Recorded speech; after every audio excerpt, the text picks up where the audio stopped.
Pada Mei 1998, Indonesia mengalami satu peristiwa penting dalam periode sejarahnya. Peristiwa yang mengubah jalannya perpolitikan dan perekonomian Indonesia ke depannya. Peristiwa tersebut dikenal sebagai reformasi.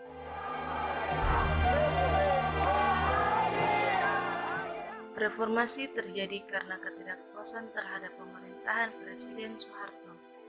Ketidakpuasan karena banyaknya KKN, perekonomian yang menurun, kepemimpinan yang otoriter, dan deretan sejumlah peristiwa di periode akhir pemerintahannya dianggap sebagai penyebab reformasi terjadi.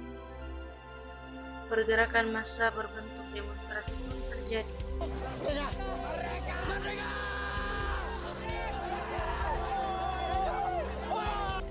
Tuntutan utama mereka pada saat itu hanya satu: Presiden Soeharto harus turun dari jabatan presiden. Berhenti.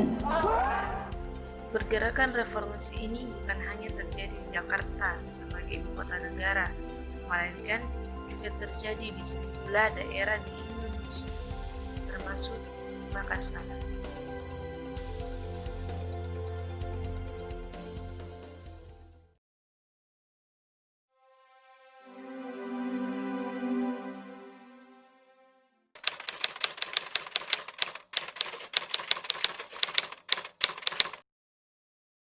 Saya di kampus aktif di dua lembaga. Pertama di Senat Mahasiswa Fakultas Pendidikan Bahasa dan Seni (FEBS). Kemudian saya juga waktu itu adalah ketua UKM Pers Mahasiswa IKIP Makassar Provinsi.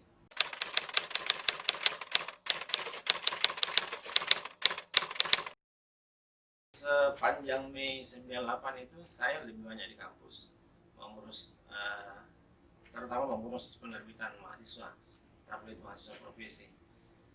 Kami juga sering ikut turun ke jalan bersama dengan teman-teman mahasiswa karena waktu itu memang sepertinya sudah menjadi gerakan massal semua mahasiswa, dan itu sangat disupport oleh teman-teman bapak-bapak dosen yang memberikan support kepada kita mahasiswa untuk ikut turun ke jalan. Karena kadang-kadang juga dosen ikut serta turun ke jalan, konvoi, long march, sampai kumpul di Karebosi dan sebagainya.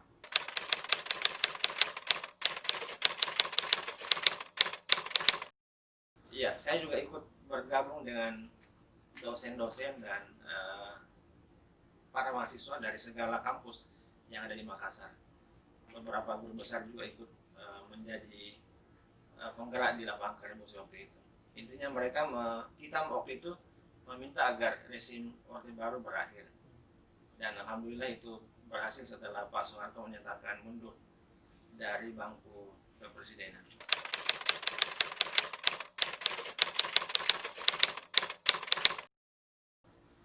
Iya, kalau di IKIP waktu itu memang yang jalan adalah hampir semua lembaga senat mahasiswa, tetapi ada beberapa tokoh yang menjadi penggeraknya. Yang saya masih ingat itu antara lain Iswari Al-Farisi. Sekarang Iswari menjadi salah satu staf atau tenaga ahli di DPR RI. Kemudian ada juga Herman, sekarang aktif sebagai aktivis Ornob di Popel Makassar. Dan ada juga Aris, mahasiswa bahasa Inggris waktu itu yang kalau tidak salah sekarang jadi PNS, pegawai negeri sipil.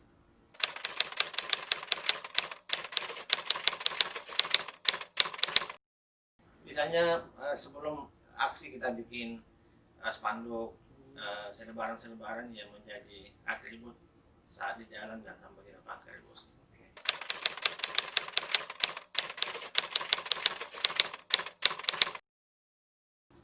Kita startnya dari masing-masing kampus. Kami mahasiswa di IKIP waktu itu kebanyakan menggunakan mobil box, dan alhamdulillah mobil itu juga partisipasi dari masyarakat sekitar kampus. Kita dapat bantuan mobil, dapat bantuan air minum, jadi semua mobil yang kita pakai itu juga dikasih air minum gratis oleh warga setempat.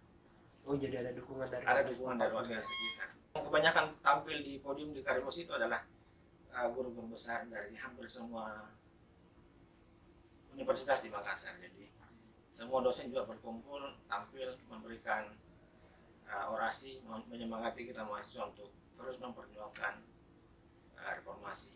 Untungnya aksi ini tidak berlangsung lama, maksudnya tidak berhari-hari, karena hanya beberapa hari setelah aksi besar-besaran itu Pak Harto menyatakan mundur. Masih ingat siapa-siapa dulu guru-guru besar? Kalau dari UNAS misalnya kita masih ingat ada Kak Amran Rasak. Kalau di UIN ada Prof. Kasim Matar. Di UNM kalau dia salah ada antara lain Pak Saidin Taha. Prof. Dia masih hidup juga sekarang. Ya, betul. Iya. Jadi tokoh-tokoh senior, para dosen, guru besar juga turun langsung memberikan semangat. Itu saja yang membuat kita mahasiswa tidak ketakutan karena ada yang backup. Dulu di UNM, IKIP itu siapa dulu rektornya? IKIP waktu itu 98 rektornya Pak Sahrudin Kasim. Beliau juga ikut juga waktu. Mungkin tidak ikut, tapi dia memberikan support. Misalnya kalau teman-teman mahasiswa mau aksi minta fasilitas mobil kampus, langsung dia kasih pakai bus, pakai mobil ini. Tadi kan ada bapak bikin spanduk. Iya, spanduk. Ya, dulu isinya itu tentang apa Pak? Rata-rata tuntutan aksi 98 itu tiga. Pemberantasan korupsi, KKN dan nepotisme, sama turunkan harga dan mengganti presiden, begitu, menuntut Pak Harto mundur. Tapi yang paling pokok karena korupsi yang sudah merajalela, KKN, korupsi dan nepotisme. Apakah waktu itu tidak sulit untuk mahasiswa untuk ke kampus? Tidak sulit karena dosen-dosen juga support. Kalau misalnya ada kuliah terus ada ajakan untuk aksi, dosen bilang ya ikut saja. Kalau dulu, sekarang kan tidak. Kalau kami di IKIP waktu itu berkumpul para fungsionaris mahasiswa, jurusan senat sampai senat perguruan tinggi, itu sekitar 100-an sepertinya. Tapi kebanyakan teman-teman juga datang sendiri dengan, ada yang naik motor, ada yang rombongan pakai truk atau mobil terbuka, bak terbuka dan sebagainya. Full itu Pak, kalau lapangan Karabosi full. Full. Orang seperti wisata, jadi sambil jalan-jalan. Kita juga pernah sampai ke Pangkep, konvoy hanya untuk mengadakan itu reformasi. Dan kita di sepanjang jalan dikasih fasilitas sama warga. Ada yang kasih air minum, ada yang kasih nasi dos. Jadi anak-anak juga, teman-teman mahasiswa merasa ini piknik, demo tapi piknik. Terus apakah waktu itu cuacanya Orang sangat tidak panas? salah ingat, tidak juga mendung tapi tidak terlalu panas. Tapi kayaknya suasana panas juga tidak terasa karena cukup banyak orang yang hadir dan seperti euforia, kegembiraan menyambut datangnya reformasi.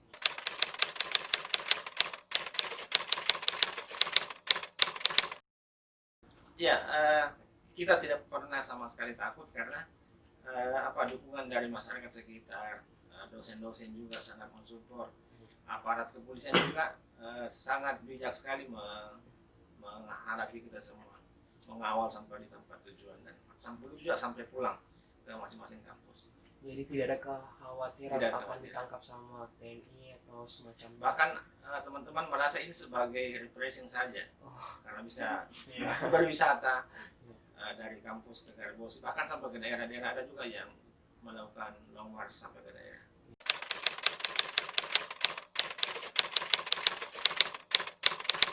Kami waktu itu nonton bareng, jadi begitu ada penyampaian bahwa jam sekian Pak Harto mau press konferensi soal pernyataan mundurnya, kami menunggu. Jadi kami kumpul di satu tempat, tepatnya di redaksi profesi. Jadi kami nonton bareng, menyaksikan kata demi kata yang disebut oleh Pak Harto, sampai pada akhirnya mengatakan mengundurkan diri dari jabatan presiden, dan saat itu juga langsung dilantik Habibie sebagai pengganti Pak Harto. Jadi bagaimana suasana di Ya, Pak senang sekali, euforia? senang. Bahkan beberapa teman Ya. yang nonton itu memang punya nasar kalau misalnya Pak Harto mundur, Ya. dia akan melakukan cukur botak. Dan beberapa teman langsung Iya, iya. selesai Pak Harto bicara langsung cukur botak sebagai ungkapan dasarnya.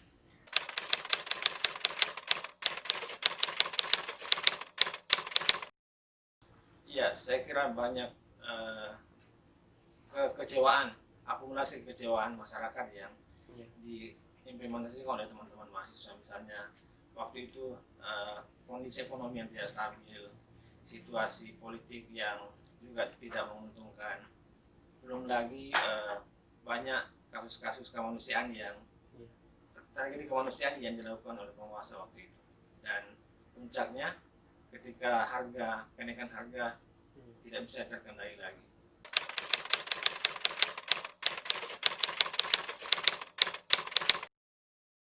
Mungkin karena euforia melihat teman-teman yang lain juga Jadi terbawa suasana. ya terbawa suasana ikut ya kita. Oke. Jadi apa yang Bapak perjuangkan pada waktu itu? Iya. Pribadi. Kalau pribadi kita menginginkan ada perubahan, ganti pimpinan nasional, terutama pucuk pimpinan presiden waktu itu. Bahkan saya kebetulan di media kampus di edisi terakhir sebelum reformasi itu kita membuat headline yang cukup ekstrim juga, menulis dengan kata hanya setan yang menolak reformasi. Oh, iya. Jadi kita bisa lihat tulisan Bapak waktu itu. Cuma sayangnya saya minggu lalu waktu ulang tahunnya provinsi saya minta itu, saya cari itu. Iya. Ternyata sekretariat baru habis kebakaran dan banyak arsip yang hilang, dan waktu itu belum ada komputer, jadi kita tidak bisa menyimpan naskah file di komputer.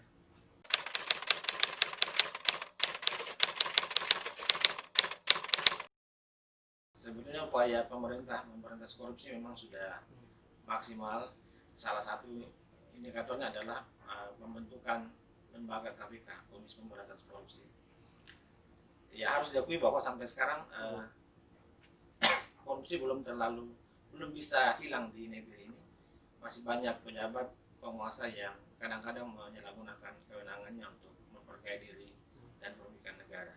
Jadi baru Bapak sudah berjalan sesuai dengan tuntutan reformasi, tapi masih harus terus digalakkan supaya negeri ini bebas dari korupsi.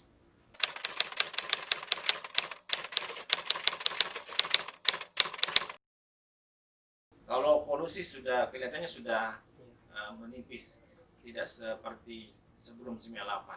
Bisa Bapak jelaskan bagaimana kondisi Misalnya pada dulu saat koloni-koloni pemerintah hampir semua dikuasai oleh keluarga anak Pak Harto, tapi sekarang kan sudah tidak ada yang demikian lagi.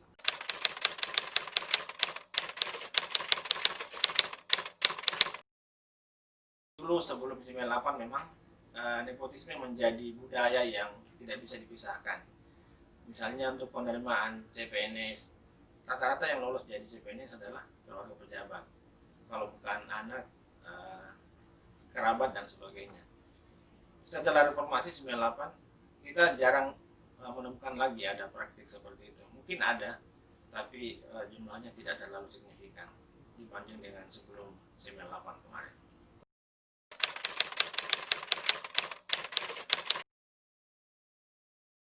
Ya harapannya semangat reformasi 98 tetap terpelihara, menjadi asa, semangat sekaligus spirit perjuangan untuk teman-teman generasi muda, terutama mahasiswa, terutama dalam melanjutkan perjuangan para tokoh reformasi yang telah gigih pada 1998 lalu itu.